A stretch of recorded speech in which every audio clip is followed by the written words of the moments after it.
Gaya po ng aking napakinggang interview, ambos interview, na sabi niya wala tayong magagawa, konting tiis lang, di natin pwedeng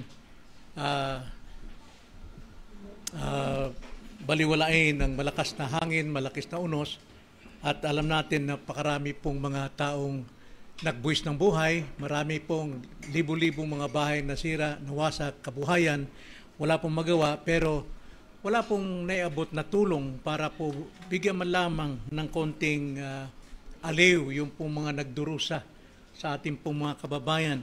Para bang sa isang salita, maring sabihin niya, ako ba ang tagapag-alaga ng aking kapatid? Ako ba ang tagapag-alaga ng aking kapatid? Masakit pong isipin yon, sapagkat yan din po ay nangyari sa banal na kasulatan. May isa rin pong kwento na isang bata umiiyak dahil pinapagalitan siya ng kanyang ama. At talaga'y humahagulol siya dahil sinaktan niya ang kanyang bunsong kapatid. At tinanong ng ama, bakit mo sinaktan ang iyong kapatid? Ang sagot ng bata, bakit? Ako ba ang ama niya? Ibig sabihin, ako ba'y tagapag-alaga niya? Minsan, ganoon ang nagiging ugali natin sa ating mga karelasyon, sa ating mga magulang, sa ating mga kapatid, sa mga taong malapit sa puso natin, may karelasyon natin. Wala tayong malasakit. Walang pananagutan. At ang iniisip lamang ay ang sapat ng kanyang sarili na kanyang napapangalagaan.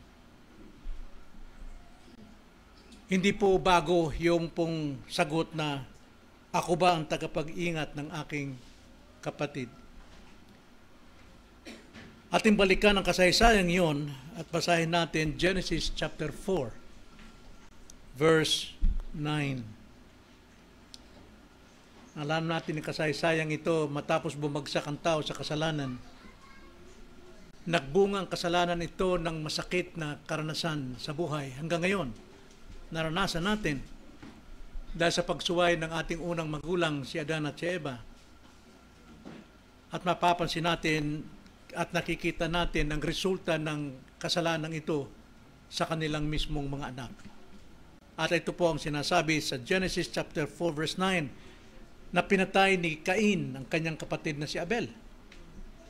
At hindi ito natago sa paningin ng Diyos, kaya naman dumating ang pagkakataong kanya itong kausapin at tinanong siya. Ang sabi ng Panginoon kay Cain, saan naroon si Abel na iyong kapatid?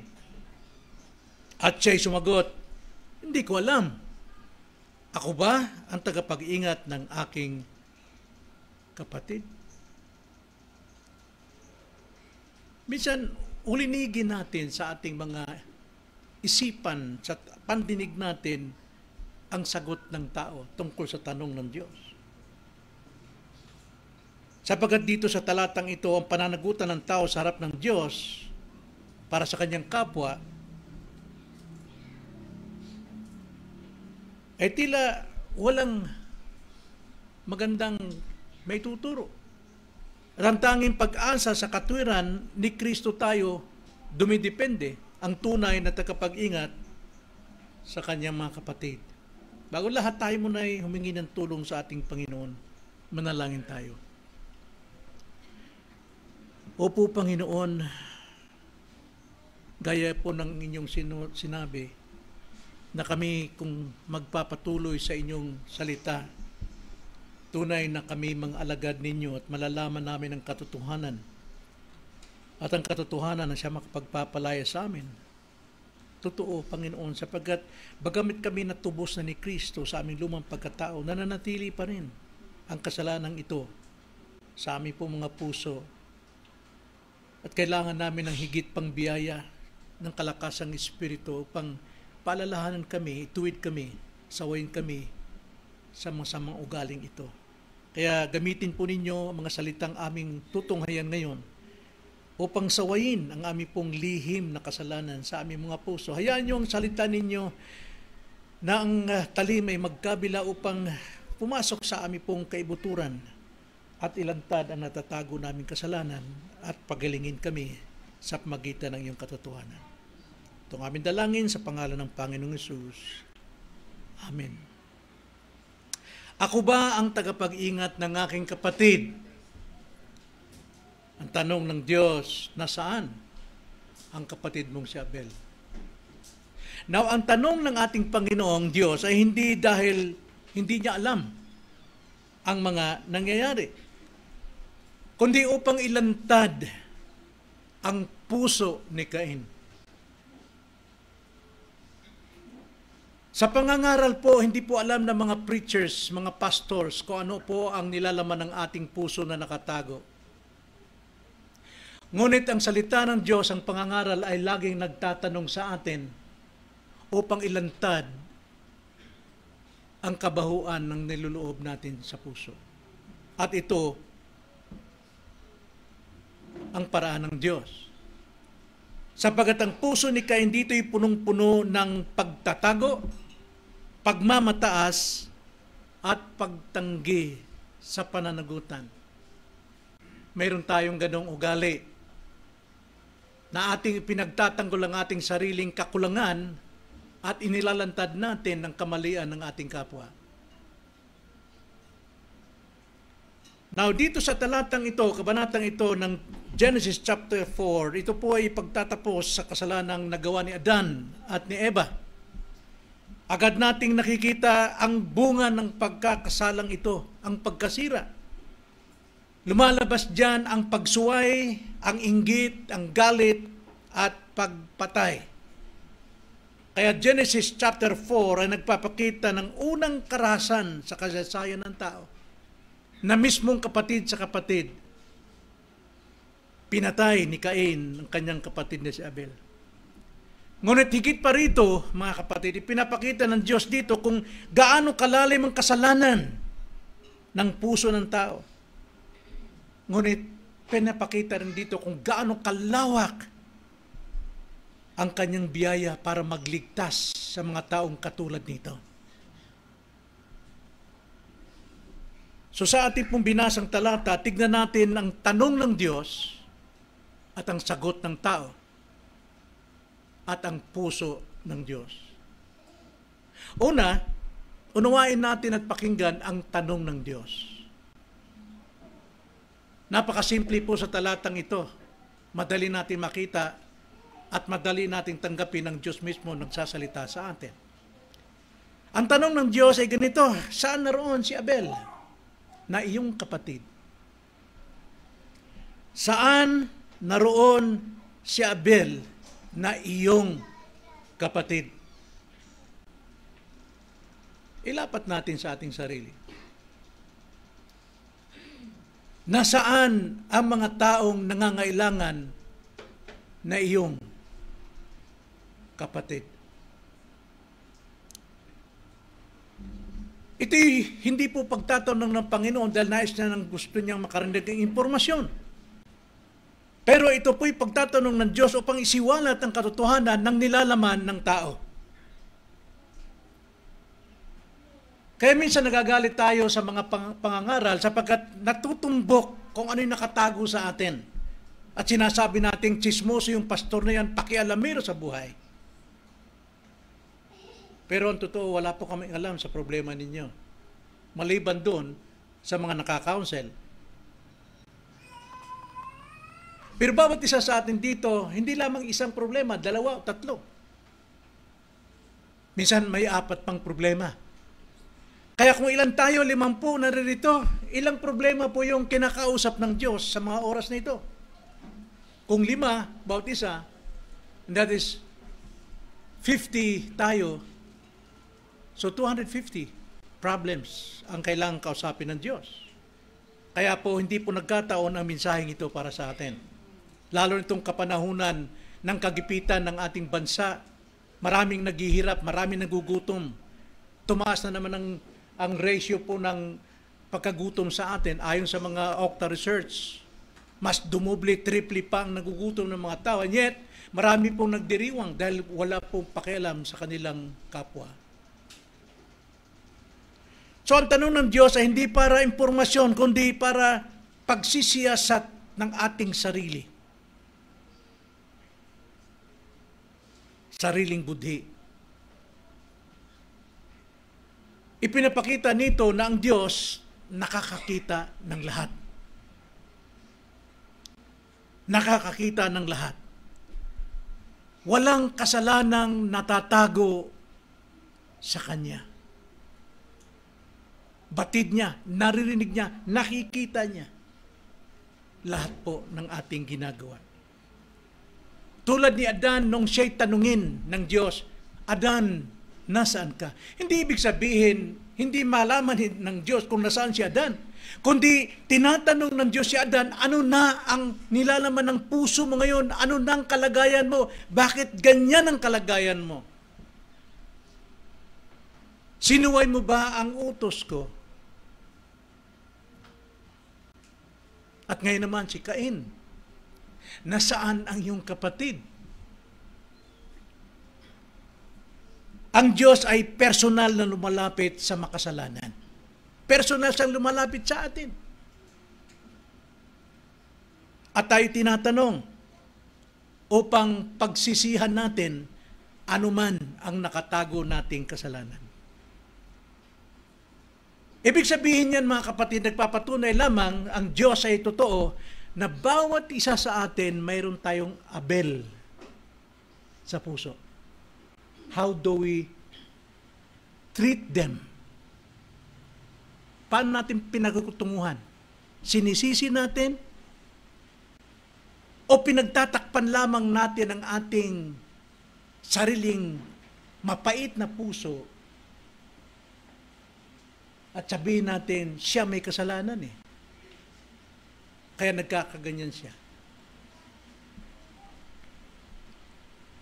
Mga taong sinaktan natin ng lihim, binabaliwala o hindi minahal ayon sa kalooban o kautusan ng Diyos. Sa tanong na ito, tinatawag tayo ng Diyos na harapin ang ating kasalanan.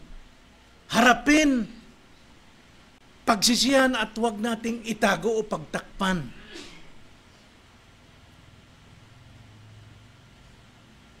Gaya nga sa Senado, nung magkaroon ng investigasyon si Cayetano, sabi niya, huwag tayo magturo ng ating kapwa sapagkat kapag ikay nagturo ng kapwa, 3 daliri ang nakabalik sa iyo at may pananagutan ka sa Panginoon na nakikita ng lahat. Kaya pag nagturo tayo, yung lalaki nandun sa taas, 3 daliri sa atin. Kaya kapag tinatanong ka ng Diyos, kapag tinatanong ka, kapag kinakausap ka, sa anumang mensaheng narinig natin sa tuwing tayo ay nakikinig sa pangangaral, nasaan ang iyong kapatid? Paano mo ito sasagutin? O paano mo ito sinasagot? Tulad ngayon, marami po tayong kamag-anakan at kapatirang nasalanta ng bagyo. Lagi natin po na salamat na lamang, Panginoon, at hindi kami naapektuhan ng bagyo di tulad nila. Well, pagsubok sa kanila, pero pagsubok din sa atin, how we treat our neighbor. Pagsubok din sa atin. So, ang tunay na pananampalataya ay hindi lumalayo, kundi lumalapit sa Diyos. Hindi natin ginagamit ang probidensyang mapait sa buhay natin para tayo manlamig sa paglapit sa Diyos. Kundi lalo tayong magpakainit sapagkat siya lamang ang tanging solusyon ng lahat ng ating pangangailangan. Narinig niyo ba ang tanong ng Diyos ngayon sa inyong puso? Narinig niyo ba? So yun po yung una, unawain at pakinggan ang tanong ng Diyos. Ikalawa, unawain at pakinggan ang sagot ng tao o ang sagot ni Cain. Ang sabi po sa ating teksto, Cain, nasaan si Abel na iyong kapatid? At sinabi niya, aywan ko. Ako ba'y tagapagbantay ng aking kapatid? Hindi ko alam. Pakialam ko dyan. Nagdurusa siya ngayon, naghihirap siya, nasiraan ang bahay, nawasak ang kanilang hanap buhay, nagkasakit siya, buti nga sa kanila, tigas ang ulo eh. Yan ang sagot ng tao. Ito'y isang tuwirang pagtanggi sa pananagutan sa harap ng Diyos. Para sinasabi, wala kang pakialam, Joel. May sarili silang buhay, ako rin may sariling buhay. So makikita natin dito na ang sagot ni Cain ay puno ng pagmamataas. Puno ng kasinungalingan. Kapapatay niya lamang. Nakapagbitiw siya ng mga salitang pumapatay ng kanyang espiritu. Pinabayaan niya ang kanyang kapatid. Alam, nakikita siya na tumalikod sa kanya. Pumapatay ng pag-asa. Ito ay isang uri ng pagwawalang bahala. At masakit, ito'y nagagawa pa rin nating mga Kristiyano. Si Cain.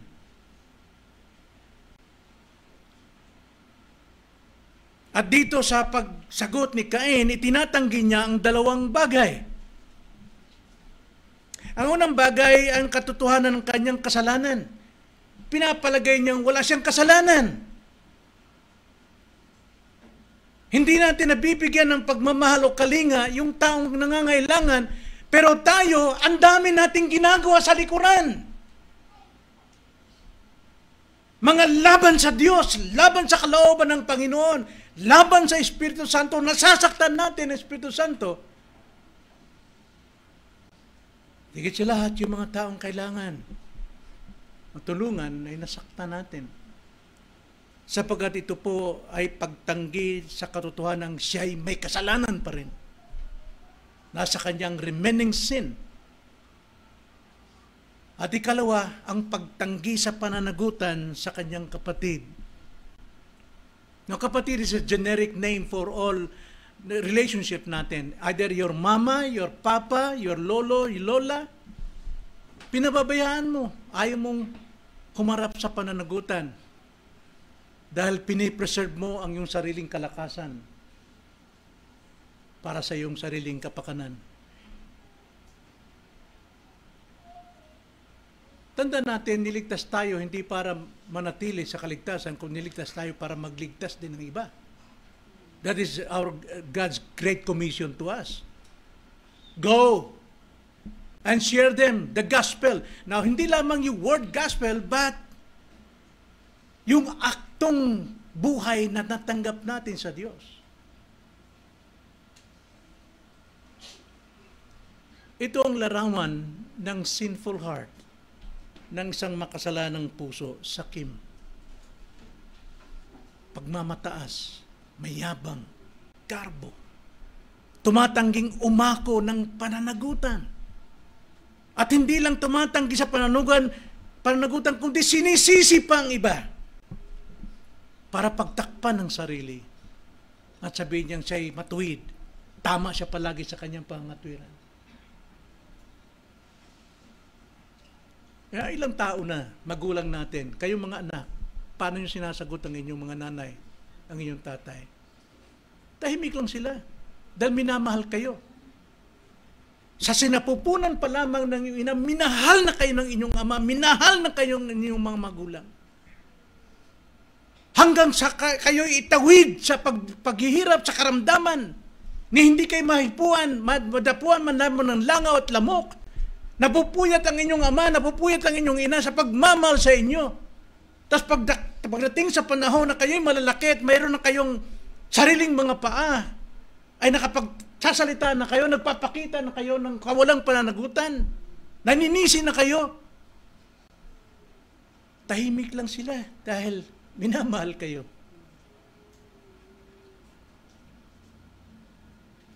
Kung naranasan nyo yan, naranasan ko rin.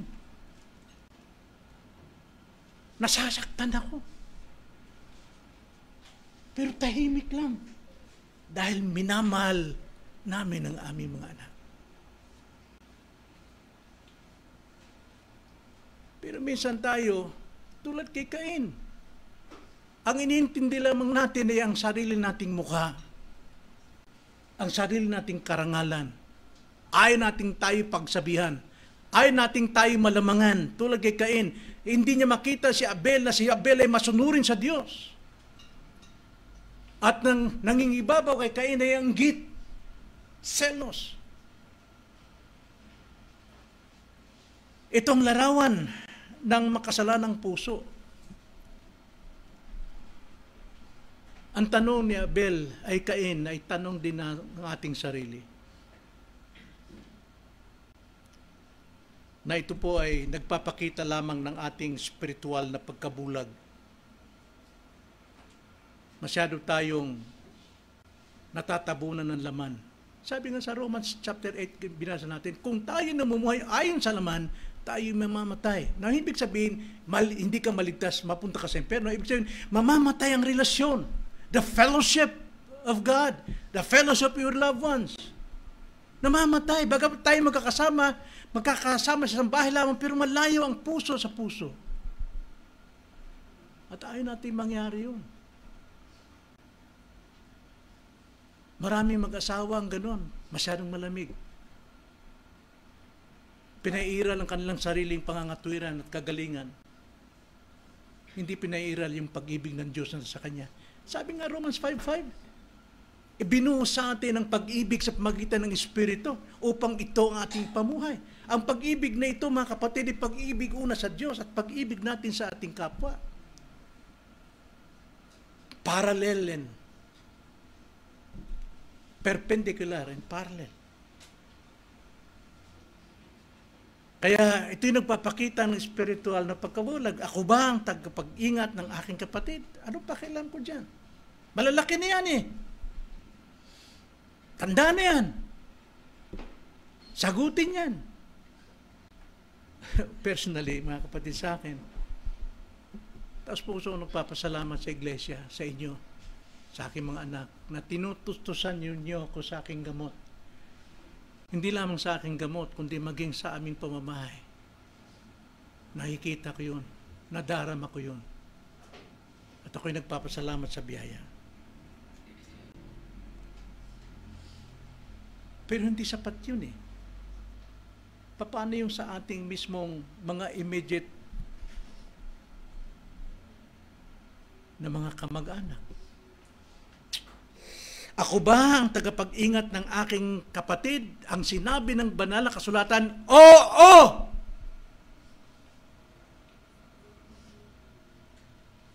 May pananagutan ka at tayo sa isa't isa. Galatians chapter 6 verse 2. Ganito pong sinasabi, dalhin ninyo ang mga pasanin ng isa't isa at sa gayoy matutupad ninyo ang kautusan ni Kristo. Natutupad natin ang kautusan ni Kristo kapag tayo po'y pumapasan sa pasanin ng ating mga kapatid. Hindi ibig sabihin ikaw na solo, kundi makibahagi ka sa kanilang kabigatan. At ano bang kautusan ni Kristo, mga kapatid? Wala pong pagkakaiba sa kautusan sa lumang tipan. Kaya lamang sa lumang tipan, gawin mo ang kautusan ito upang managanak ka sa iyong pagsunod. Pero wala pong nakakasunod sa kautusan ng perpekto. Lahat po'y nagkakamali, kaya lahat nasa under ng curse, ng kasalanan. Pero pagdating kay Kristo, tayo po'y naligtas sa biyaya. Si Kristong tumupad ng lahat ng kautusan, passive and active. Kaya nga po tayo po'y may kalayaang lumapit kay Kristo upang ipamuhay ang kanyang kautusan. At anong kautusan ng Panginoon? Well, Mark chapter 12 verse 30 to 31. Ganito pong kautusan ng Panginoon. Kausap niya rito ay mga Old Testament people, mga religious people, Ganito pong sabi, wala pong pagkakaiba. Ibigin mo ang Panginoon mong Diyos ng buong puso mo, ng buong kaluluwa mo, ng buong pag-iisip mo, at ng buong lakas mo. Ibigin mo yon. At kapag naibig mo yon, makikita mong magagawa mo rin to sa pangalawa. At ang sabi sa pangalawa, ang pangalawa ito, ibigin mo ang iyong kapwa na gaya ng iyong sarili, wala ng ibang utos na higit pang dakila sa mga ito. Kung talagang lover of God ka, then love your neighbor. Love your relatives. Love your parents. Love your children. Sapagkat kung hindi mo maibig mismo ang kapatid mo, kamag-anak mo, magulang mo na iyong nakikita, paano mo sabing iniibig mo ang Diyos na hindi mo nakikita? Kaya iniutos ito ng Panginoon, particularly sa kanyang mga alagad. Tayo, mga alagad. Tignan natin. John 13:34 to 35. Ganito ang sabi. Isang bagong utos ang sa inyo binigay ko. Bakit bago? Sapagkat nasa biyaya na tayo. Si Kristo nang tumupad ng lahat ng batas na ito sa ating kaliligtas. Ngayon gagawin natin ang utos niya bilang pagmamahal natin sa Kanya. At sa ating pagmamahal sa Kanya, na ipapakita natin ang pagmamahal sa ating kapwa. Kaya ang sabi ng Panginoon, isang bagong utos ang sa iyo binibigay ko na kayo'y magmahalan sa isa't isa. Kung paanong minahal ko kayo, magmahalan din kayo sa isa't isa. Sapagkat nito o sa pamamagitan nito, sa pagmamahalan nyo sa isa't isa, ay makikilala ng lahat ng mga tao na kayo ay aking mga alagad. Kung kayo'y mag-ibigan sa isa't isa. So yun po yung kautusan ni Kristo. Namumuhay tayo sa pag-ibig ngayon. Tayo sumusunod sa mga utos ni Kristo, hindi para tayo ay maligtas muli. Kundi tayo sumusunod ng kautusan ni Kristo dahil tayo ligtas na. Kaya may pagmamahalan nating sundin, magpakabanal tayo. 10 Commandments, hindi yan binigay sa mga taong makasalanan. Context ng verse 1 hanggang 2, sila po'y pinalaya na ng Diyos mula sa pagkalipin sa Ehipto. At sila'y malaya na, kailangan silang gabayan paanong mamuhay bilang malaya. 10 kautusan. Sa atin naman, tayo tinubos ni Kristo sa lahat ng kasalanan at ibinigay ng kanyang utos upang paano tayo gabayan sa pamumuhay sa kabanalan. Kaya tayo sumusunod sa kautusan ni Kristo.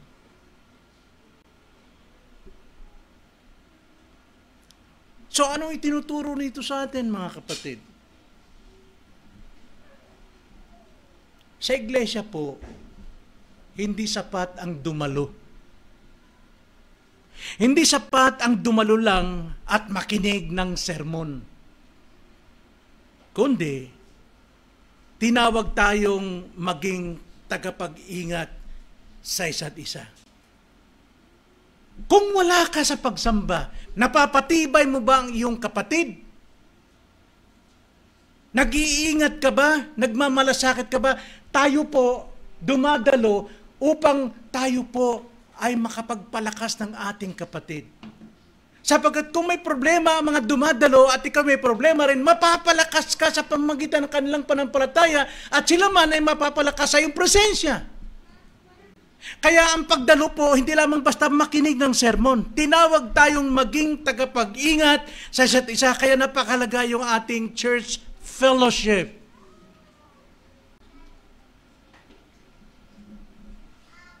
Tayo po'y mahalagang nagkakaisang manalangin.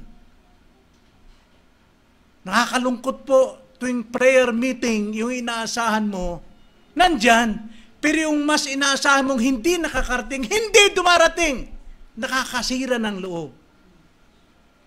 Hindi nakapagpapatibay, hindi nakakapag-comfort. Makita mo lilima lang nandyan. E di lalo na sa araw ng pagsamba. Maraming dahilan. Nasaan ang kapatid mo? Ewan ko. Am I my brother's keeper? Hindi tayo nakapagbibigay comfort sa ating panalangin, sa pagtutuwid natin sa isa't isa, magpapalakasan at magmahal bawat isa. Kaya ano po ang sagot ng tao sa pamagitan ng Cain? Sana hindi ganito. Para tayong isang ama. Nasaan ang anak mong ito? Ewan ko. Malaki na yun eh. May sarili na siyang isip. Wala akong pakialam dyan. Para kang presidente. Pasensya na kayo. Magtiis na lang. Kaya wala na tayong mga foreigner na i-invest sa atin ng mga tulong eh.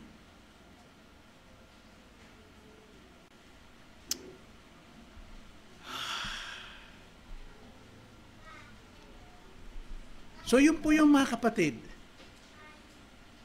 Nakita natin ang tanong ng Diyos about isa sa atin. At ipinakita rin natin ang sagot ng tao sa pamagitan ng Cain.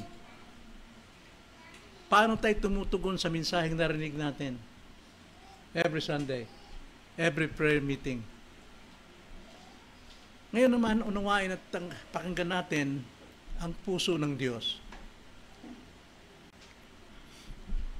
Verse 9, sa ating teksto, ito yung puso ng Diyos. Ang sabi ng Panginoon, mula sa kanyang puso.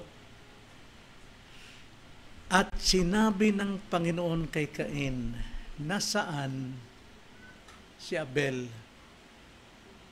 na iyong kapatid? Makikita natin dito sa puso ng Diyos ay ang katwiran at awa habag sa gitna ng kasalanan. Yan ang ating Diyos. Hindi nawawala sa Kanya ang Kanyang katwiran and mercy sa kabila ng kasalanan ng tao. Bakit po? Unang-una, bagamat alam ng Diyos ang ginawa ni Cain, hindi siya agad pinarusahan.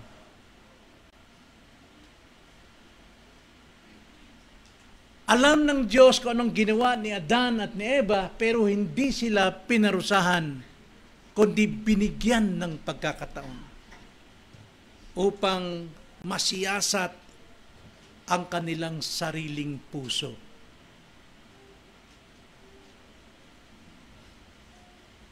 Sa halip, kinausap niya si Cain.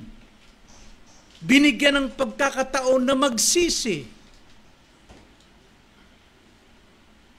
Ganon din ang Diyos sa atin, mga kapatid.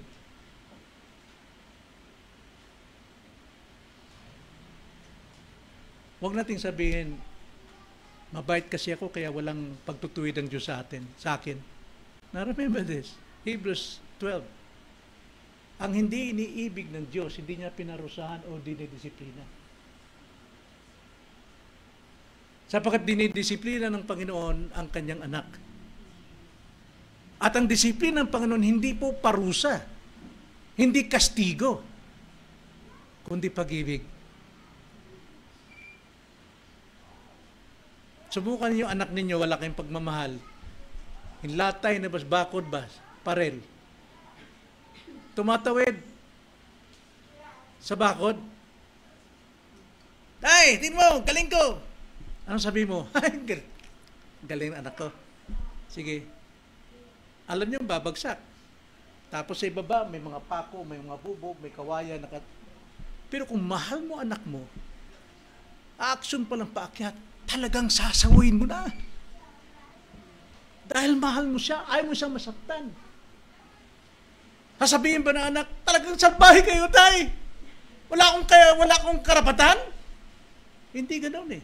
Maaaring magagalit yung anak mo dahil pinipigilan mo siya sa maling desisyon, pero pinapakita mo ang pag-ibig sa kanya, sa kanyang desisyon. Ganon din ang Diyos eh. Pagmahal ka niya, asahan mo ang pagtutuwid niya.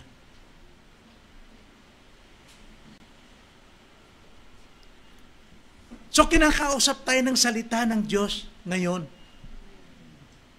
Anong ginagawa mo? Nagtutulog-tulugan ka? Ayaw mong marinig na kinakausap pa ng Diyos sa iyong puso?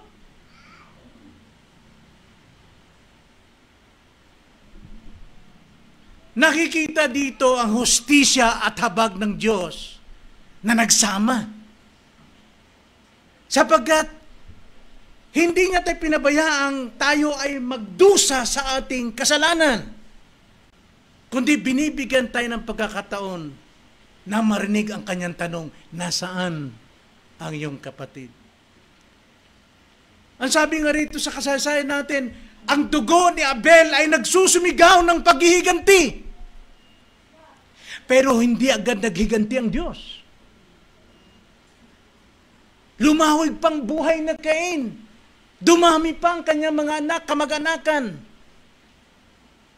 Common grace ng Panginoon ay nasa kanya pa rin. At ito po narinig ng ating budhi sa mga taong di natin pinapansin. Kung ganun man ang dugo ni Abel ay nagsusumigaw ng hustisya, mga kapatid, tanda natin, kung wala si Kristo na siyang sumagot ng hustisya para sa atin, ang dugo mismo ni Kristo ang nagsusumigaw sa krus ng Kalbaryo na lahat ng iyong ginawang kasalanan ay kanyang kinamatayan upang magkaroon ka ng bagong buhay. Kaya hindi dapat mangyari pa sa atin matulad kay Cain na walang pakialam sa ating kapwa. Dugong dumanak sa lupa ay tanda ng kaparusahan. Pero dugong dumanak sa krus ay kapatawaran at kaligtasan. Magpasalamat tayo. Kaya huwag tayong magagalit, huwag tayong matutulog kung kinakausap ka ng Diyos. Baguhin mo ang iyong ugali. Pagsisihan mo ang iyong kasalanan. Pananagutan mo ang pananagutan mo sa kapwa.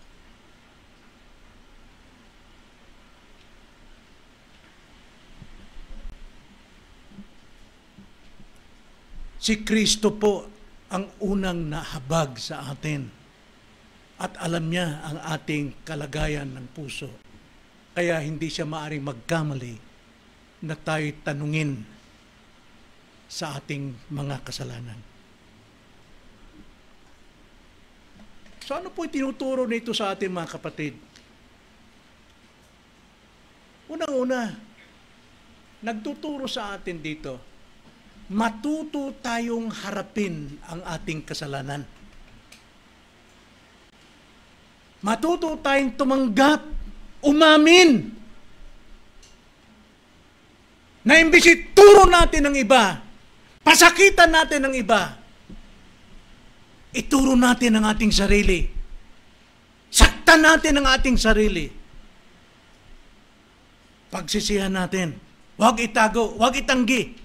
Alam ito ng Diyos. Lumapit ka kay Kristo na siyang magbibigay ng kapatawaran sa iyo. Maring hindi mo man matanggap ang kapatawaran ng iyong kapatid, pero pinapatawad ka ng Diyos, alay mas mahalaga. Sapagkat ang pagpapatawad ng Panginoon sa atin ang siya makapagbabago ng ating pakikitungo sa kapwa. So, yun po yung unang dapat nating matutunan, harapin natin ang ating kasalanan. At pangalawa, tanggapin natin ang ating pananagutan. May pananagutan tayo sa ating mga magulang, may pananagutan tayo sa ating mga kapatid, may pananagutan tayo sa ating mga lolo, may pananagutan tayo sa ating mga kamag-anakan, may pananagutan tayo sa ating kapwa na nangangailangan. Huwag na nitong talikuran, alam ng Diyos. Lagi niyang sinasabi sa atin, pagliwanagin ninyo ang inyong mabubuting gawa upang sila man ay matutong sumamba sa inyong Diyos na inyong pinaglilingkuran. Magmalasakit tayo. Mayroon ba tayong pinababayang kapatid na hindi natin binibisita o hindi natin pinupuntahan? At ang katwiran natin, busy ako sa buhay? Nasaan ang pagmamalasakit mo? Pinagmamalasakitan ka ng Diyos simula nang ikaw na sa sinapupunan pa lamang ng iyong ina. Hanggang sa tayo gumagawa ng iba't ibang kasalanan sa buhay na ito, pinagmalasakitan ka ng Diyos. At hindi natin mapagmalasakitan ang mga nagkakasala sa atin na kailangan nating tanawin. So, dapat nating makita ito, harapin ang kasalanan, aminin, tanggapin, at tanggapin ang pananagutan. At higit sa lahat, tumingin tayo kay Kristo. Siya ang kapatid natin na tunay, ang mabuting pastol na nagbuhos ng kanyang dugo, ng kanyang kamatayan upang tayo magbigyan ng bagong buhay. Kaya nga, ang tanong ni Cain ay nanatiling tanong pa rin sa atin ngayon. Ako ba ang tagapag-ingat ng ating kapatid? Ako ba'y may pakialam sa aking kapwa? Yun ang totoong tanong. Ako ba'y may pakialam sa aking kapwa? At ang sagot ng Ebanghelyo ay oo. Oo. Dahil si Kristo mismo ang naging tagapag-ingat mo. Kung paano kang ingatan mo rin ang iyong kapwa. 1 John 3:16, ganito ang pagkakasabi. Dito natin nakikilala ang pag-ibig. Dahil ibinigay ni Kristo ang kanyang buhay para sa atin, kaya't nararapat din nating ibigay ang ating buhay para sa mga kapatid. Amen? Tayo manalangin. Panginoon, nagpapasalamat kami sa iyong salita sapagkat pinalalago niyo kami, Ama, sa pagbabago ng aming buhay. Huwag kaming manatiling sinungaling, nagmamataas sa aming mga sarili, kundi mamuhay kami sa pag-ibig. Ang pag-ibig na yan ay ang pag-ibig ni Kristo sa krus ng Kalbaryo para sa aking kasalanan. Kaya naman, iibigin ko rin ang Diyos ng buong puso at espiritu, kaluluwa, at iibigin ko rin ang aking kapwa. Maraming salamat po itong aming dalangin sa pangalan ng Panginoong Hesus. Amen.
Hayaan niyo po, Panginoon, na dito namin pilaga at aming mga puso sa araw na ito, sa oras na ito,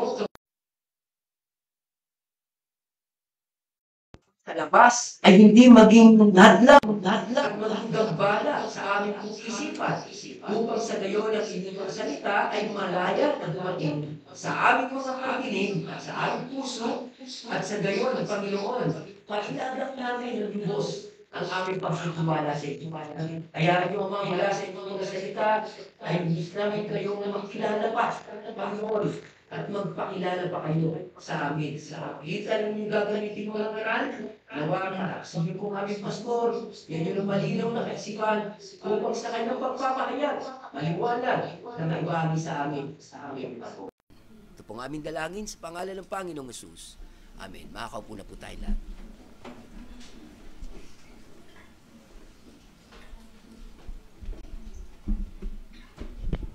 Good morning. Mukhang malakas ang bagyo sa ating mga kapatid. Wala pa. Alam niyo po itong mga kalamidad na nangyari sa atin, lindol, bagyo, ubos po talaga ang pondo ng bayan. Totoo ba yun? Narinig ko po yung interview, ambush interview sa ating presidente sa Cebu. Ang sabi niya, talagang nakakalungkot ang mga nangyari sa atin. Grabe ang mga trahedyang nangyari sa atin. Malakas na lindol, eto na naman. May bagyo na naman. At maraming buhay ang nawala. At maraming naghihirap. Pero wala tayong magagawa. Magtiis na lang tayo. Bagyo yan eh, unos yan eh. Malakas ang tubig, baha, malakas ang hangin. So ganyan talaga ang buhay. Wala tayong magagawa. Ang tanong natin, hanggang doon na lang ba sa salita?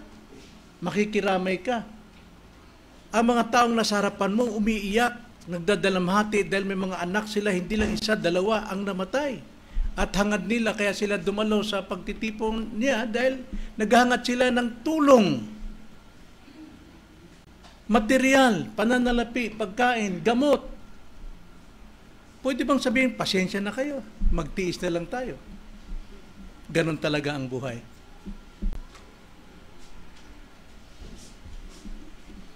Napalakas kaya niya ang mga tao. Samantalang yung pong mga nagnakaw ng trilyon, bilyon-bilyong pondo, ngayon ay nagtatago, hindi makaharap sapagkat tinahabol na sila ng paghahatol. Mayaman sila. At gaya ng aming devotion sa mga kalalakihan, yun ang napag-aralan. Na si Haring David sa kanyang katandaan, binalikan niyang tanaw ang kalagayan ng buhay na ang mga mayayaman ay hindi dapat kainggitan ng mga matutuwid sapagkat ang mayayaman sa kasamaan ay may hantungang kaparusahan at kapahamakan. At bilang Kristiyano, mga kapatid, hindi dapat ito makaapekto sa atin.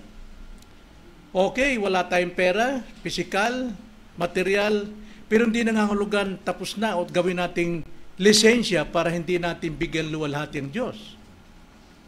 Ang sabi nga sa Psalms 37 verse 4, delight yourself in the Lord and He will give you the desire of your heart.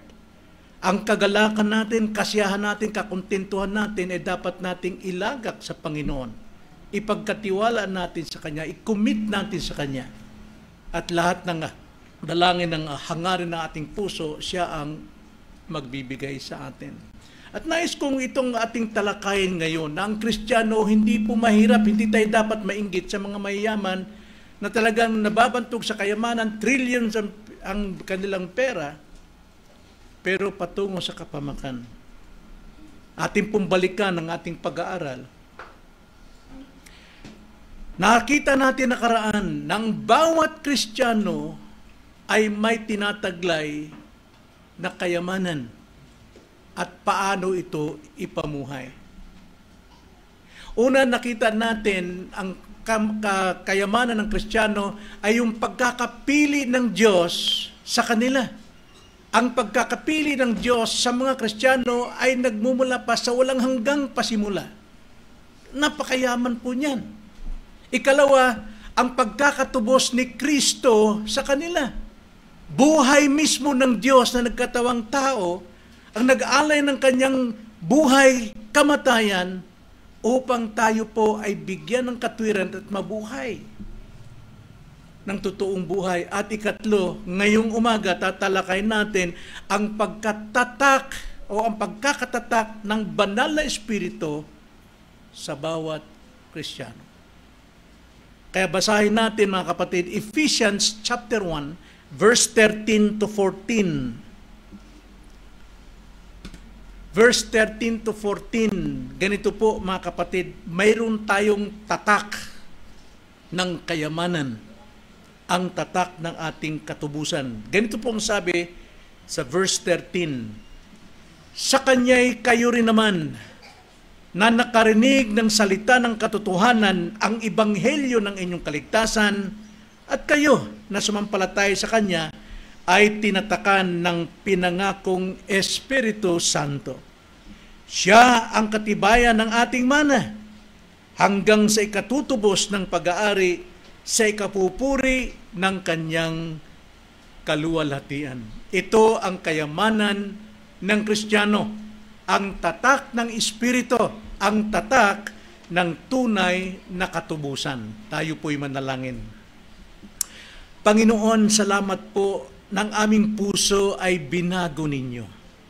Hindi na po puso na puno ng inggit at selos at galit, kundi isang pusong pinuno ninyo ng pag-ibig. Kaya naman, Panginoon, sa aming pagtupad ng inyong kautusan, hindi para kami magkamit ng ano pamang kaligtasan, kundi upang maipamuhay namin ang pag-ibig na iyong inilagay sa puso namin.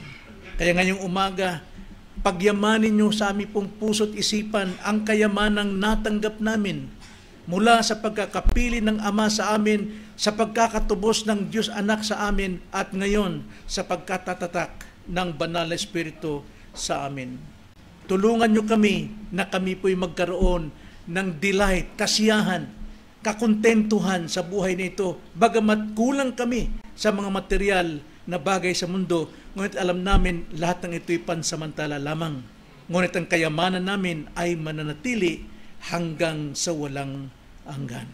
Kaya Panginoon, ang lahat ng ito'y samot dalangin namin at pasasalamat sa katotohanan. Itong aming dalangin sa pangalan ng Panginoong Hesus. Amen. Alam niyo, tulad na isang hari, kapag ka lahat ng kanyang ari-arian ay kanyang namarkahan, natatakan sa pamamagitan ng selyo ng kanyang singsing. Ang ibig sabihin nito, lahat yan ay akin. At walang sino mang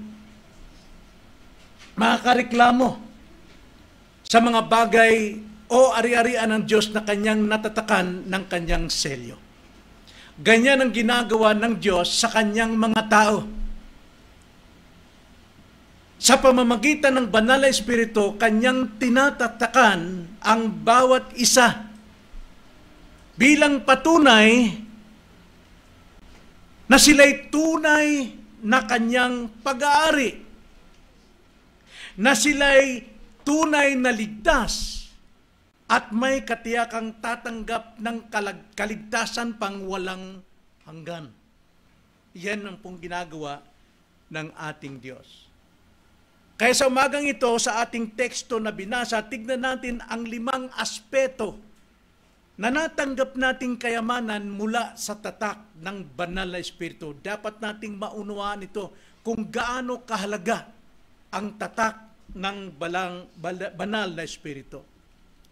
Una, gawain ng Espiritu na tayo'y makarinig ng tinig ng Ebanghelyo. Yun po yung unang-una. isang kayamanan na tinataglay ng isang pinili na tayo po'y makarinig ng tinig ng Ebanghelyo. Hindi po lahat nakakarinig sa tinig ng Ebanghelyo. Maaring narinig sa physical ear, pero hindi narinig sa kanyang spiritual ear. Kaya nga, isang gawain ng Espiritu na tayo makarinig ng tinig ng Ebanghelyo. At ano yun? Ang salita ng katotohanan. Yun ang Ebanghelyo. Basahin natin ang ating text, verse 13 sa unang parirala. Ganito po ang sabi, sa Kanya'y kayo rin naman na nakarinig ng salita ng katotohanan ang Ebanghelyo ng inyong kaligtasan. Kayo rin naman, mga pinili, mga Kristiyano. Kayo rin naman na nakarinig ng salita ng katotohanan. So, ibig sabihin, ang kaligtasan ay nagsisimula sa pakikinig ng Ebanghelyo.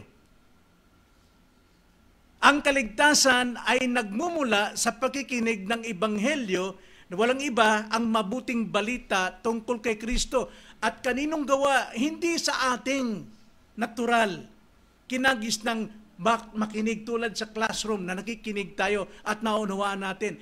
Hindi po yan. Yan po ay pangunawa sa laman. Pero dahil sa salita, sa banal na kasulatan, banal na Espiritu, siya ang nagbibigay sa atin ng unang pagkaunawa sa ating napapakinggan. Sapagkat tayo po ay mga spiritual deaf and spiritual blind. Tayo po ay mga spiritual na bingi sa spiritual na bagay at bulag sa spiritual na buhay. Ngunit dahil sa gawa po ng banal na Espiritu, tayo po'y nakarinig ng tinig ng Ebanghelyo. Kailan nangyari yun? Ang sabi ni Jesus Christ kay Nicodemo na isang religious priest, pinakamataas na katungkulan, posisyon sa relihiyon, na lumapit kay Jesus at sinasabi niya na nakita namin, nalalaman na ikaw ay sugo ng Diyos sapagkat walang makakagawa ng mga himala na ginagawa mo. Anong sagot ng Panginoon sa kanya? John 3:3 and verse 5. Ang sabi ng Panginoon, sinasabi kong katotohanan sa iyo, malibang ang isang tao maipanganak na muli, hindi niya makikita ang karya ng Diyos. Ibig sabihin, hindi mo maunawaan ang pagkakaiba ng spiritual world and physical world.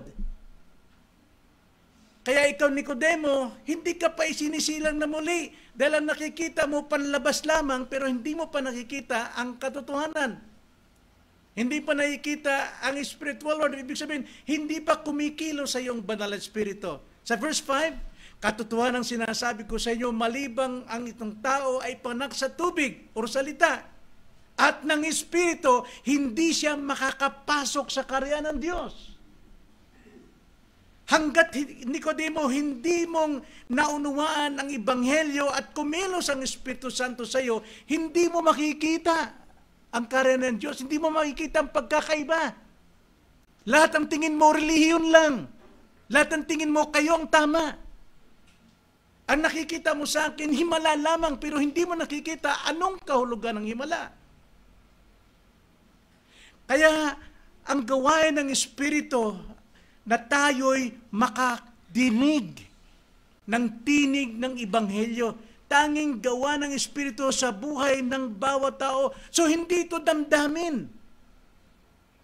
Hindi po damdamin na tayo po ay nasa karyaan ng Diyos, nakikita natin, oo nga. No po, katotohanan itong gawa ng banal na Espiritu. At dito po sa banal na Espiritu, makikita natin, mararamdaman natin, mapanghawakan natin yung ating narinig ngayon every Kwaresma and every December na pinanganak si Kristo at Kwaresma siya namatay. Kapag ka binuksan ng Diyos, ng Espiritu Santo, ang tenga mo sa pandinig sa espiritual, nakakapasok sa karian, nakakaunawa ka sa karian ng Diyos. Malalaman mo na ang mensahe ng krus at pagkabuhay na muli ni Kristo ang siyang tanging makapagliligtas sa iyo. Doon mo lamang mauunawaan. Nang Ibanghelyong ito ang siyang nagdadala ng kaligtasan sa sino mang sumasampalataya. So kung hindi ka pa nabuksan ng banal na Espiritu at hindi pa nabuksan ng paningin mo, pandinig mo, mga kapatid, yung Ibanghelyong narinig mo sa labas o saan man, ay wala pong kaligtasan sa iyo yun. Kaya nga ang kayamanan natin, unang gawain ng Espiritu ay makarnig tayo ng tinig ng Ebanghelyo. Hindi ito basta damdamin, ay gusto ko yun. Katulad kahapon, kumain kami ni Mama, isang araw, kumain kami ni Mama sa Chowking. At mayroong kilala si Mama doon na matandang babae, naglilinis, masipag talaga. Binigyan ni Mama ng tip kasi siya naglinis sa amin, nag-serve sa amin, siya pa nagtimpla ng halo-halo. Imbis mayroon talagang tunay ng waiter doon. So binigyan ni Mama ng tip. Binigyan ng 50. Tapos ito na, nagsalita na siya. Si Mama nadulas yung dila kasi religious, very religious yung kanyang sinasabi. Pastor po yung asawa ko. Ay, naku po, Pastor. Ay, ano ba ano nyo? Kami ay Reformed Baptist. Ay, naku, gustong-gusto ko yung Baptist. Ito na marami. Dahil sa kanila daw, mayroon silang kasamang babae ron na binababaan daw ng Espiritu Santo at nagsasalita si Maria siya. Talagang mahina rin boses, malambing. Pagka si Jesus Christ, malakas daw ang boses. Pag si Jesus Christ ang ano. So, very religious. Ipinanganak siyang ganun. Nagsusota siya. Ano yung tawag nun? Sotana? Kasi siya, missionary daw siya ng Catholic. Pero hanggat hindi siya binuksan ng Espiritu Santo sa spiritual na katotohanan, ganun siya, bulag. Bingi siya. Akala niya nasa tama. The same way dito sa paring ito. Nicodemus, pinuno ng relihiyon. Pero bulag siya. Kaya sabi ni Jesus, truly, truly, I say unto you, Nicodemus, unless a man be born of the Spirit, he cannot see the kingdom of God. Kayamanan ito, mga kapatid. Napakaraming mayaman sa atin galing sa pagnanakaw, pandaraya. Akala nila sila'y maswerte. Swerte talaga sila sa tawag. Sapagkat sa biblical, wala pong swerte. Lahat po ay nasa providensya ng Diyos. Hindi po swerte, nagkataon, tinakda talaga sa bawat isa. So ito pong pakikinig natin ng Ebanghelyo, hindi po damdamin ito. Kundi isang katotohanan ng ipinapahayag ng Ebanghelyo. Nasabi nga ni Spurgeon, isang theology, faith does not grow in a vacuum, but it is born in the heart when the gospel is heard. Ang pananampalataya daw ay hindi ito tumubo sa kawalan o sa hangin, kundi ito'y pinapanganak sa puso kapag ka nakapakinig ng Ebanghelyo. At malalaman mo kung ang taong yun nakaunawa ng Ebanghelyo dahil magiging bago na yung pananaw niya. He or she can see spiritual things. He or she can understand spiritual truths. Maunawaan niya, kaiba, kauhawan niya ito. Hanggat maaari, ayaw niyang umabsent sa pangangaral ng salita ng Diyos. Kaya nga ang pananampalataya ay hindi bunga ng sabi-sabi ng tao, damdamin. Ito'y bunga ng katotohanan ng ipinapangaral. Hindi gawa ng tao, hindi pagsisikap ng tao, kundi tugon sa biyayang ibinubunyag ng Diyos sa iyo. Kapag ikay nakinig sa Ebanghelyo. So gawain ng Espiritu na tayo makapakinig ng tinig ng Ebanghelyo. Ikalawa, gawain ng Espiritu na tayo'y makarinig ng tinig ng Ebanghelyo, ngayon naman ay makatugon sa pananampalataya. Hindi pa rin gawa ng tao yun, kundi gawa ng Espiritu na tayo makatugon sa pananampalataya. Again, sa ating text, sa second phrase, at kayo na sumampalataya sa Kanya. Ang pagtugon sa Ebanghelyo ay ang pagsampalataya sa Kanya. Marami pong umaangkin na sila'y mananampalataya, na sila'y sumasampalataya. Maring ikaw, yung pa rin ang paniniwala mo na ikaw may pananampalataya. Kaya kahit baliktarin ng mundo, basta ikaw sumasampalataya kay Jesus, pero pagdating sa mga kalamidad, nasaan ka? Pagdating sa mga pangangailangan, nasaan ka? Kaya dapat nating unawain kung anong pananampalataya. Ang pananampalataya po, tunay na pananampalataya ay pagkakatiwala ng buong sarili kay Kristo. Sa mga tweet, ang pananampalataya mayroon tatlong bahagi. Tatlong bahagi po yun. Makikita natin ang pananampalataya dumarating sa pagkikinig at pakikinig ng salita ng Diyos, Romans 10:17. Pero makikita natin, hindi automatically na dumarating ang pananampalataya sa pagkikinig lamang. Dapat nating unawain ano ba yung tatlong aspetong ginagamit po ng teolohikang Kristiyano. Ginagamit ito ng mga pastor, mga theologians upang ipaliwanag sa atin sa terminong Latin, no? Terminong Latin kung ano talaga, kung ano ang bahagi ng totoong pananampalataya na magdadala sa iyo sa kaligtasan. May tatlo po ito sa Latin. Kung tawagin noticia, ikalawa assensus, at ikatlo ay fiducia. Now, paliwanag natin sa Tagalog po 'yon. Pag sinabing noticia, ito yung simula po sa ating pagkikinig. Ikaw ay magkakaroon ng kaalaman, knowledge sa iyong pinapakinggan. So ito po yung intellectual. Intellectual ito, mga kapatid. Ito yung kognitibong kaalaman.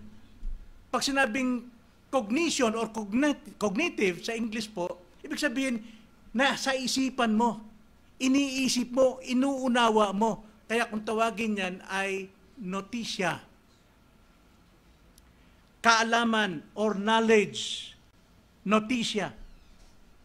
Ito yung kognitibong kaalaman ng mga katotohanan ng Ebanghelyo.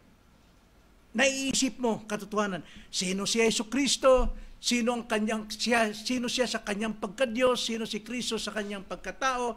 Ano ang kanyang naging gawain sa pagkatubusan, kamatayan sa krus? Yun po yun. Kaalaman. Dapat mayroon kang kaalaman. Hindi ka maniniwala sa isang taong hindi mo siya kilala. You have to know somebody. You have to know Jesus Christ bago ka makakaroon ng tamang notisya, kaalaman. Then next, hindi lamang notisya, kundi assensus sa Latin. Ang ibig sabihin ng assensus, pagsang-ayon o pagiging kumbinsido. Once narinig mo, nagkaroon ka ng notisya, imposibleng hindi ka mag-assensus o makumbinsi sa iyong narinig. Mayroon kang conviction, naniniwala ka. Ito isang intelektual na pagtanggap at paniniwala na ang mga katotohanang iyong nalalaman, notisya, ay totoo at mapagkatiwalaan. Kaya kung tawagin yan, assensus. Pero hindi po sapat yung notisya at assensus kung wala po yung ikatlo. Ikatlo po ay fiducia. Fiducia, ang ibig sabihin, ito yung trust, pagtitiwala, pagsalig, paglagak ng sarili sa notisyang napakinggan mo at sa assensus na kumbinsido ka. Ito yung personal commitment mo. Kaya ang totoong pananampalataya, may kaalaman, may pagkumbinsi, at mayroong pag-personal commitment. Ito yung esensya ng tunay na pananampalataya sa kaligtasan.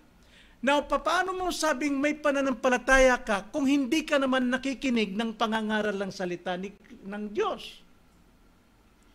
Lagi kang wala sa pangangaral. Paano ka magkakaroon ng notisya?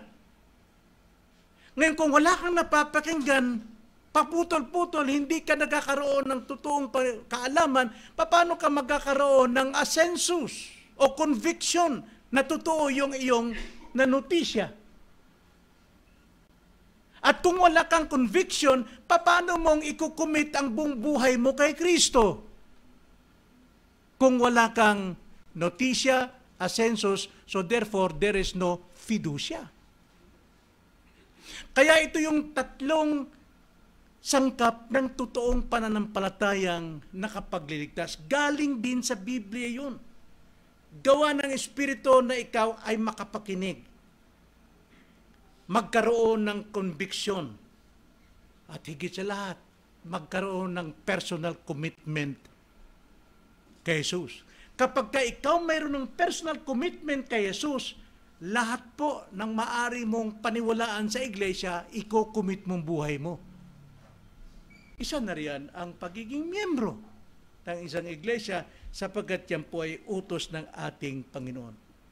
Kayang pananampalataya ay hindi lang pagsang-ayon sa isip, kundi pagtitiwala sa puso. Hindi ito basta sumisibol sa kawalan, kundi ito ay ipinapanganak sa puso sa sandaling pinakinggan mo ang Ebanghelyo. Gawa ng Espiritu Santo yan. Parang isang sanga ba? Di ba? Mahilig, may mga tao ito mahilig sa markot eh. Marketing, isang sanga, ibang sanga, isasaksak sa puno. Once sinaksak yan, nagsisimula ngayon yung sanga sumisipsip noong sustansya ng puno. At dahil nakakasipsip siya ng sustansya ng puno, kung ano yung binibigay na bunga ng puno, kahit ibang sanga siya, yun din ang kanyang ibubunga. The same with us. Kapag tayo po'y may ugnayan kay Kristo dahil sa pananampalataya natin kay Kristo, lahat po ng bunga ng Diyos na nasa Kanya, siyang lalabas sa buhay natin. Pag-ibig, pananampalataya, pagsisigasig, di ba? Pagtitiis. Makikita sa atin yan. Kaya makikita ang pagiging Kristiyano sa bunga. So nakita natin mga kapatid, gawain ng Espiritu na tayo po ay makarinig ng tinig ng Ebanghelyo. Gawain ng Espiritu na tayo po ay makatugon sa pananampalataya. At pangatlo, gawain ng Espiritu na tayo'y matatakan ng tatak ng Espiritu. Ano po yung tatak? Tanda ng katiyakan ng pagkaari natin sa Diyos.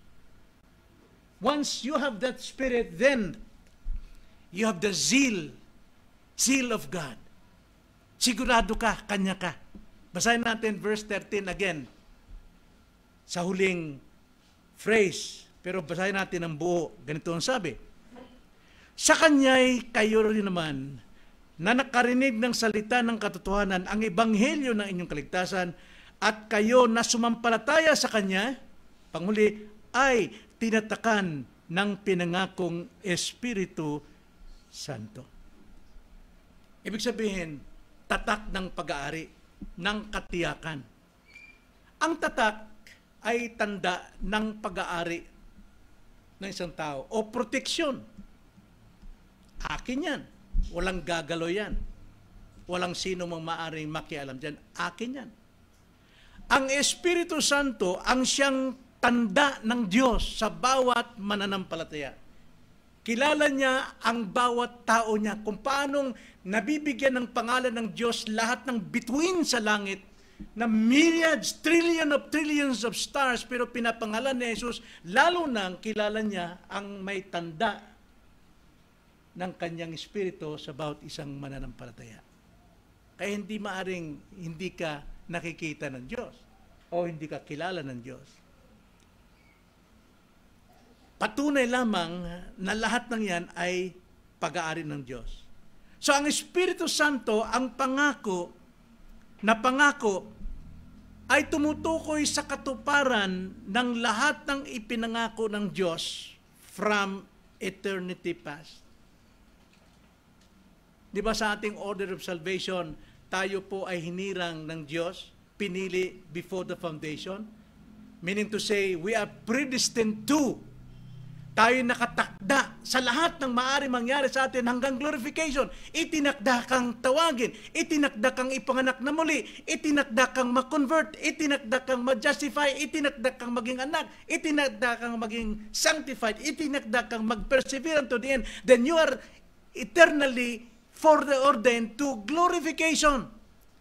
So ito po yung lahat ng ipinangako ng Diyos. Taglay natin ang banal na Espiritu. Marami ngayon, even Christians, sabi nung babaeng kausap namin, siya na daw pinasukan ng Espiritu Santo. Para bang ang Espiritu ay parang influence lang, parang influensya lang para sa mga Kristiyano. No! Ang Espiritu Santo ay Diyos. Hindi siya basta influence or power. Siya ay Diyos. May persona. Umiibig. Nasasaktan. Umiiyak. Tumatawa sapagkat persona po, Diyos ay persona. At yan po ang nasa atin, tinanggap natin yan. Kaya nga kung nasa atin ng Espiritu Santo, lahat ng ipinangako ng Diyos ay nasa katuparan, nasa atin. So kung tayo po'y mahirap, hindi tayo tulad ni Martin Romualdez na bilyon bilang eroplano o helicopter ang hawak nila. Nainggit tayo, mga kapatid, dapat siyang mainggit sa atin sapagkat pagkatapos niyang mamatay, saan siya pupunta?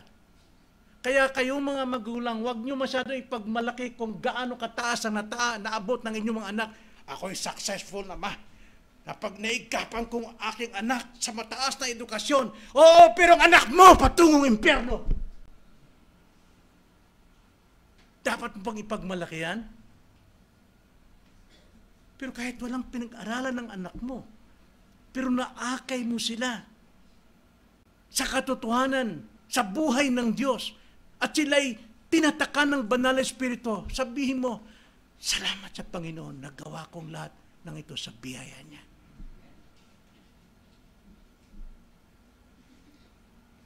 So, yung Espiritu Santo na sa atin, katuparan po ng lahat ng ipinangako ng Diyos sa atin. Hindi natin pa alam. Kaya nga dapat araw-araw tayo nag-aaral ng kanyang salita. Ipinamumuhay natin ang kanyang salita sapagkat malalaman lamang natin ang katotohanan kapag minsan nadapa tayo, doon tayo babangon. Naku, salamat na lamang. Ganito palang ginawa ng Diyos sa akin. Minsan sa kayabangan natin, hanggat hindi tayo nadadapa, hindi tayo matututo.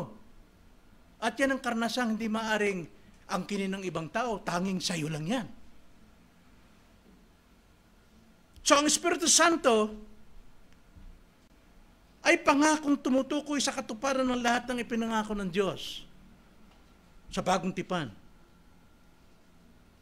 Yun po yung paninirahan niya sa atin. Kalahin mo, tayo po isang makasalanan pero pinaninirahan ng Espiritu Santo.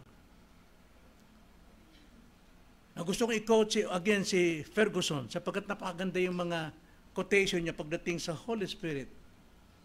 Ang sabi ni Ferguson sa English, and I quote, "The Spirit's seal is God's personal signature upon the believer, assuring him that what began in grace will end in glory."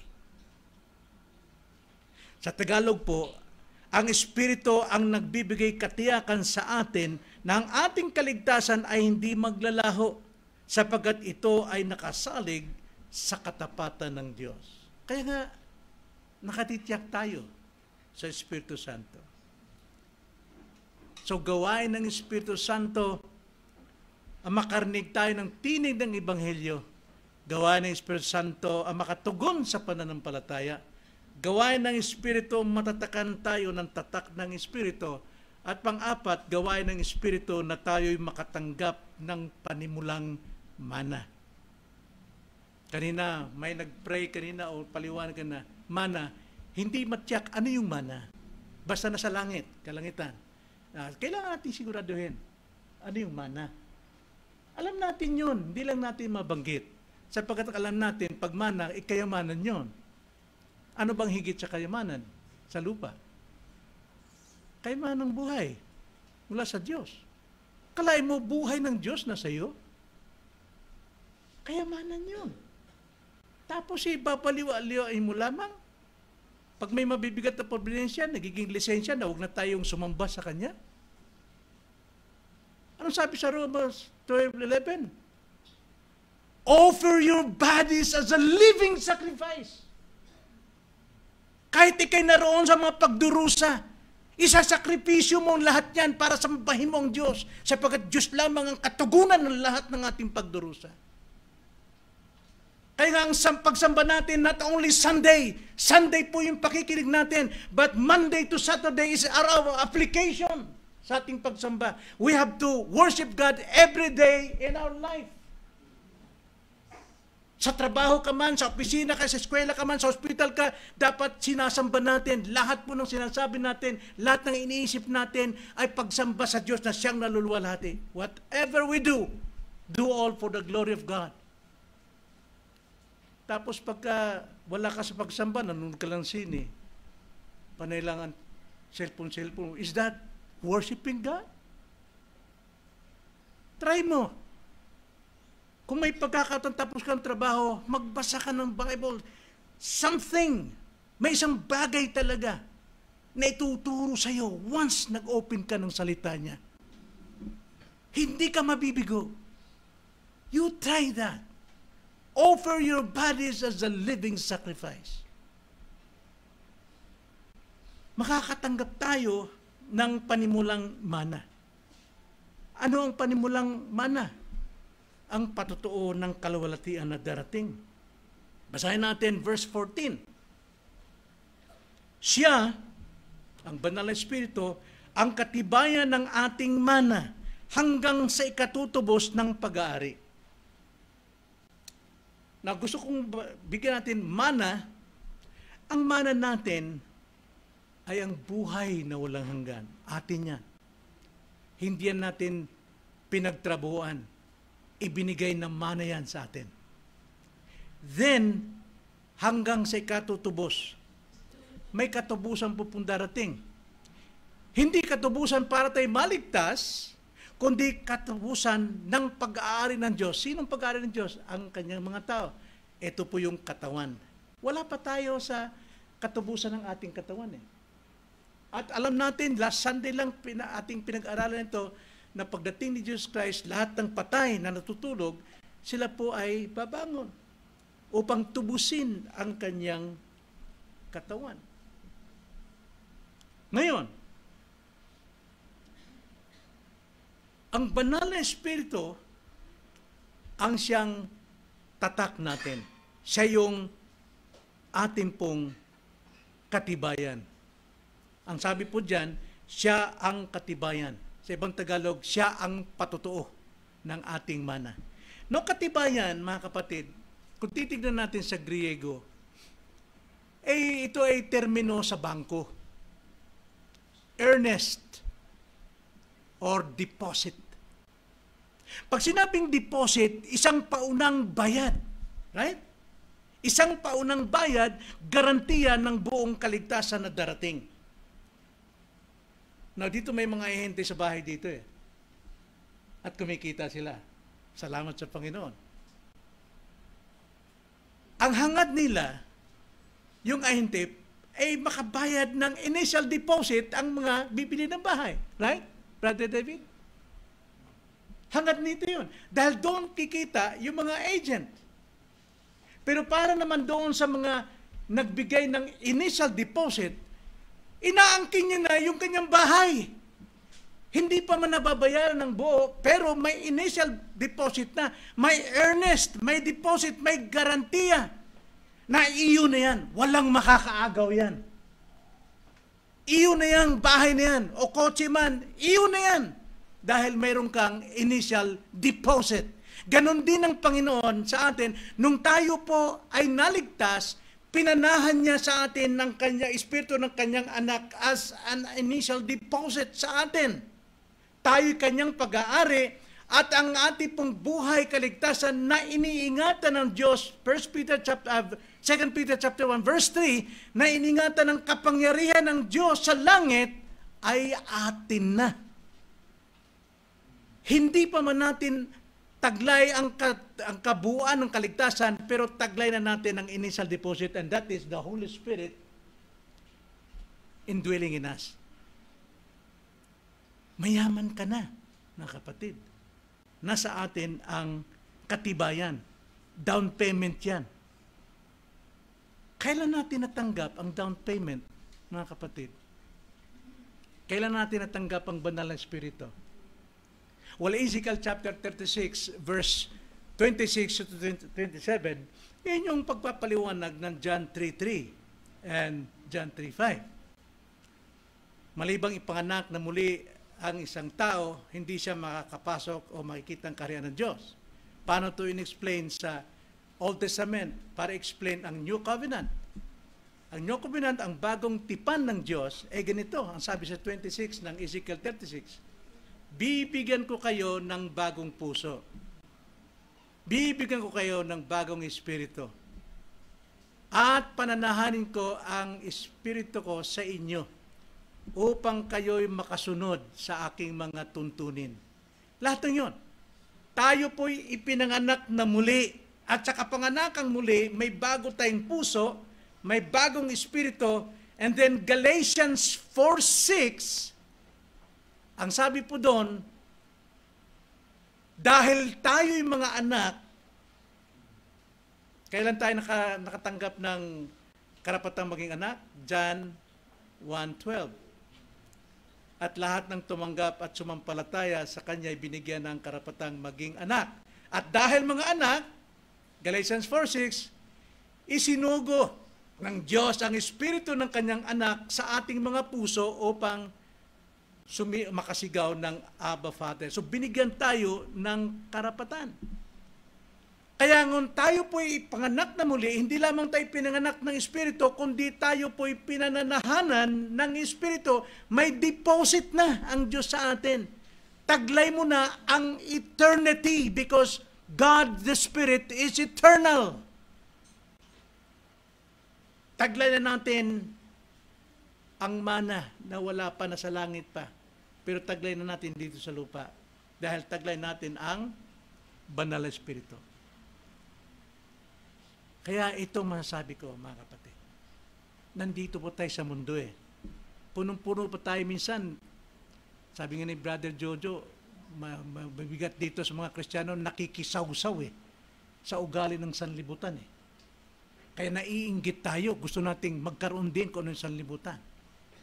Now, itong tanda natin, as Christian, habang tayo'y naglalakbay sa mundong ito, habang nabubuhay tayo sa mundong ito, tanda natin, ang banal na Espiritu, ang deposito ng Diyos sa atin, na nakatira dito sa atin, ang siyang nagpapaalala sa atin kung sino ka. Ano ang iyong identity? Ano ang pagkakilanlan mo sa Diyos? Banal na Espiritu palagi nagpapaalala sa atin.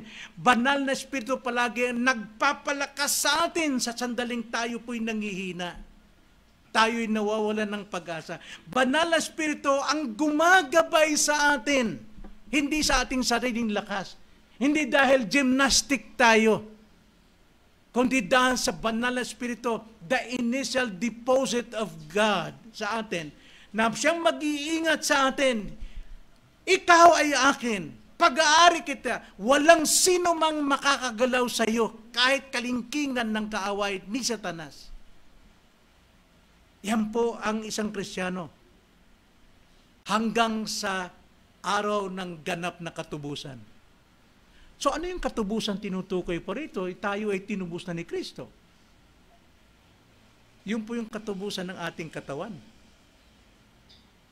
Kaya nga, napakalaga po lagi nating pagtitipon sa pangangaral. Sapagkat sa pangangaral, ang Espiritu Santo ang nagsasalita sa atin at kino-confirm sa ating Espiritu na tayo mga anak ng Diyos. Nalala niyo yun? Romans chapter 8? Basahin natin Romans chapter 8. Kung gaano kalaga ang banal na Espiritu. Basahin natin sa verse 12 hanggang 23. Unawain natin to. Ang sabi, kaya nga mga kapatid, mga Kristiyano, mga may utang tayo. Hindi sa laman upang mamuhay ayon sa laman. Wala tayong pagkakautang dyan sa laman sapagkat tayo tinubos na at pininahan tayo ng Espiritu Santo. Kaya nga sabi sa 13, sapagkat kung mamuhay kayo ayon sa laman, kayo ay mamamatay. Kung Kristiyano ka, mamamatay ka rin. Maiwalay ka sa fellowship with God. Kayo mamamatay. Subalit kung sa pamamagitan ng Espiritu ay pinapatay ninyo ang mga gawa ng laman, kayo ay mabubuhay. Huwag kainggitan ng mundo. Then 14, sapagkat ang lahat ng pinapatnubayan ng Espiritu ng Diyos ay sila ang mga anak ng Diyos. Sapagkat hindi kayo tumanggap ng Espiritu ng pagkalipin upang muling matakot, kundi tumanggap kayo ng Espiritu ng pagkukopkop bilang anak na dahil dito ay tumatawag tayo, Aba, Ama. Ang Espiritu mismo ang nagpapatotoo kasama ng ating Espiritu na tayo'y mga anak ng Diyos. 17, at itong mga anak ay mga tagapagmana rin. Mga tagapagmana ng Diyos at mga kasamang tagapagmana ng Kristo, kasama si Kristo. Sapagkat si Kristo ay nagmana rin. Nung siya po'y muling nabuhay, may minana siya at yan malalaman natin. Kung tunay ngang nagtitiis tayong kasama niya, kaya dapat sa mundong ito, nagtitiis pa rin tayo. Sapagkat ang pagtitiis, ito'y nagbubunga ng pagiging ganap. James 1:4. Upang tayo'y luwalhati namang kasama niya. Itinuturing ko na ang pagtitiis sa panahong kasalukuyan ay hindi karapat-dapat na may hambing sa kaluwalhatiang mahayag sa atin. Glorious hope na marireveal sa atin. Ano po yun? Verse 19, sapagkat ang masidhing inaasam ng sanlilikha, even the world, lahat ng bagay sa mundong ito ay nagdurusa rin dahil sa ating kasalanan before. Sapagkat ang masidhing inaasam ng sanlilikha ay ang minasahang paghahayag ng mga anak ng Diyos. Yun ang pag-asa din ng creations na tayo po ay mahayag na sa tunay nating buhay. Verse 20, sapagkat ang sanglilikha ay nasakop ng kawalang kabuluhan, hindi sa kanyang kalooban, kundi dahil doon sa sumakop sa kanya sa pag-asa. Na ang sanglilikha naman ay mapapalaya mula sa pagkalipin sa kabulukan tungo sa kalayaan ng kaluwalhatian ng mga anak ng Diyos. Sapagkat nalalaman natin ng buong sanglilikha ay sama-samang dumaraing at naghihirap sa pagdaramdam hanggang ngayon. At hindi lamang sanglilikha, kundi pati naman tayo na mayroong mga unang bunga ng Espiritu, nagtitiis, nagdurusa. Na tayo na may dumaraing dahil sa ating mga sarili sa masidhing paghihintay ng pagkukupkop, ang pagtubos sa ating katawan. Yun yung katubusan na inaantay natin. At ano po ang mangyari sa katubusan ngayon? Philippians chapter 3 verse 20. Na minana ni Kristo rin na siyang mamanahin natin. Ano yun? Sabi sa Philippians 3:20, sapagkat ang ating pagkamamamayan ay nasa langit. Mula roon ay nihintay naman natin ang tagapagligtas, ang Panginoong Jesucristo, na siyang magbabago ng ating hamak na katawan upang maging katulad ng katawan ng kanyang kaluwalhatian. Yun yung minana ni Christ. Dito sa lupa, nung siya po'y namatay at muling nabuhay, tinanggap niya ang maluwalhating katawan. Ayon sa kapangyarihan na kumikilo sa kanya upang maipalalim sa kanyang sarili ang lahat ng mga bagay. We are tagapagmana, kasamang tagapagmana ni Kristo. Kaya napakayaman, wala pong sino mang tao sa mundong ito ang mayroong ganon, mga kapatid. Huwag nating isipin ng banal Espiritu pwede mong utos-utusan lang. Galang ang gabi ng Espiritu, Panginoon. No. Siya Diyos, nananahan sa iyo. Siya yung buhay na walang hanggan mo dito sa lupa. At pagdating sa katubusan ng ating sarili, pag-aari ng Diyos, glorified body tulad ni Kristo, kasama tayong tagapagmana. Kaya nga, gawain ng Espiritu na tayo makarinig ng tinig ng Ebanghelyo. Gawain ng Banal Espiritu na tayo makatugon sa pananampalataya. Gawain ng Espiritu na tayo matatakan ng tatak ng Espiritu at gawain ng Espiritu na tayo makatanggap ng paunang mana. And lastly, gawain ng Espiritu na tayo makatanggap sa layunin ng lahat. Lahat ng bagay na ito, from eternity past, ang Diyos ang humirang sa atin at nagtakda sa atin. Lahat po ay ayon sa kanyang pagtatakda. Ano yung tinakda ng Panginoon? Sa verse 14 sa huling talata, sa ikapupuri ng kanyang kaluwalhatian. Basahin natin again verse 14. Siya ang katibayan ng ating mana hanggang sa ikatutubos ng pag-aari sa ikapupuri ng kanyang kaluwalhatian. Hindi ito para sa ating kaluwalhatian. Kapupuri na tayo magaling, mahusay. Huwag natin isipin yun. Lahat ay ginagawa natin para sa kanyang kaluluwalhatian. Lahat ng gawa ng Diyos sa atin, kanyang pagpili sa atin, kanyang pagtatakda sa atin, kanyang pagtubo sa atin, kanyang pagtabon ng ating mga kasalanan, kanyang pagtatak sa atin ng espiritu ay para sa kanyang kaluwalhatian. Para sa kanyang kaluwalhatian. So ang katiyakan ng kaligtasan ay hindi dahilan para pagwawalang bahala. Total miyembro na ako ng church. Baka disiplina ako ni Pastor Boy, bahala siya. Hindi yun ang dapat nating maging dahilan. Ang dapat nating panghawakan, ikaw ay anak ng Diyos, ikaw ay tinatakan ng Diyos, ikaw ay pag-aari ng Diyos, ikaw ay ginagabayan ng Diyos, ikaw ay nilalayo sa lahat ng kasalanan. Kahit ikaw ay nahulog, ikaw ay binabangon, hindi dahil sa ikaw ay malakas at bumangon, kundi dahil sa biyahe ng Diyos, ikaw ay nakabangon mula sa iyong kasalanan. Kaya ang katiyakan ng kaligtasan ay hindi dahilan para pagwalang bahala, kundi ito yung dapat magtulak sa ating magpasalamat sa Diyos at sumamba sa Kanya. Ano mang kalagayan ng buhay natin. Ang bawat buhay na tinataka ng Espiritu ay dapat mamuhay sa paraang nagpapakita ng luwalhati ng Diyos sa buhay natin, upang marami pa rin na magpuri sa Kanya. Ito yung sinabi ni Jesus Christ.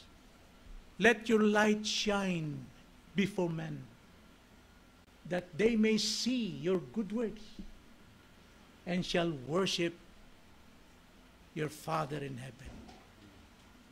Yun ang layunin ng buhay natin. So ano po ang maaari nating matandaan dito, mga kapatid? Tanda natin ang limang aspeto na tinanggap natin mula sa kayamanang gawa ng Espiritu. Ang makarinig ng tinig ng Ebanghelyo, ang makatugon sa pananampalataya, ang matatakan ng tatak ng Espiritu, ang makatanggap ng paunang mana, at ang makatanggap sa layunin ng lahat. Lahat yan ay biyaya at kayamanan ng Diyos na sa atin. So bilang mananampalataya, tanda natin ang Espiritong nasa iyo ay tanda ng pag-aari ng Diyos. Do not grieve the Holy Spirit. Yung pagwawalang bahala natin sa Diyos at sa mga bagay ng Diyos, sinasaktan mong banal na Espiritu, hindi maganda yan sa iyo. Do not grieve the Holy Spirit. Kundi, obey. Mamuhay sa kabanalan. Ibig sabihin, magbago ka ng buhay.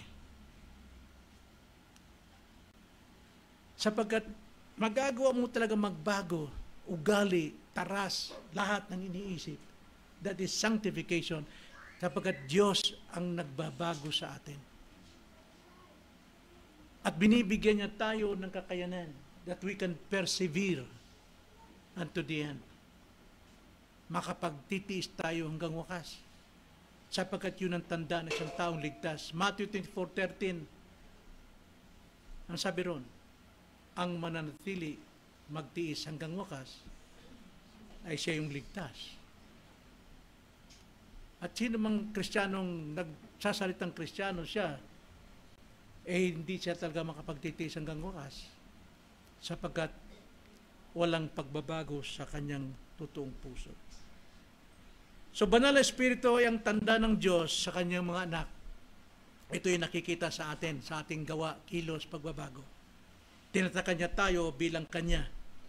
Ibinigay niya ang kanyang katiyakan ng kaligtasan, assurance, at pinangakuan tayo ng kalawalatiang inheritance, pamana.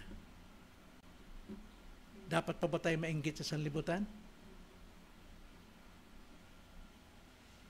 Huwag po tayo mainggit.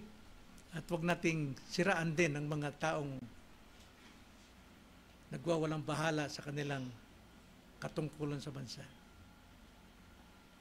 At itutuloy natin mamaya sa message. Tayo manalangin. Panginoon, naunawaan namin ngayon, Ama, na sa amin pong pagtayo, pagkilos, pag-iisip, pagsagawa, hindi ito'y amin, kundi dahil po sa banal na Espiritu na nananahan sa amin, ang Espiritu ng iyong bugtong na anak. Kaya naman, gamitin namin ito sa pagpapasalamat sa inyo, pagpapahalaga sa mga bagay tungkol sa inyo, sa mga bagay na para sa inyo, at sambahin kayo, Panginoon, anuman ang maging kalagayan namin, maging tapat kami, saan man kami naroon, sapagkat ang banal na Espiritu ang nagpapatotoo sa aming mga espiritu na kami ay inyong mga anak. Kaya salamat po, Ama, sapagkat ang preservation ninyo ay hindi mawawala sa amin upang kami makapag-persevere to the end. Maraming salamat po, Diyos, itong aming dalangin sa pangalan ng Panginoong Hesus. Amen.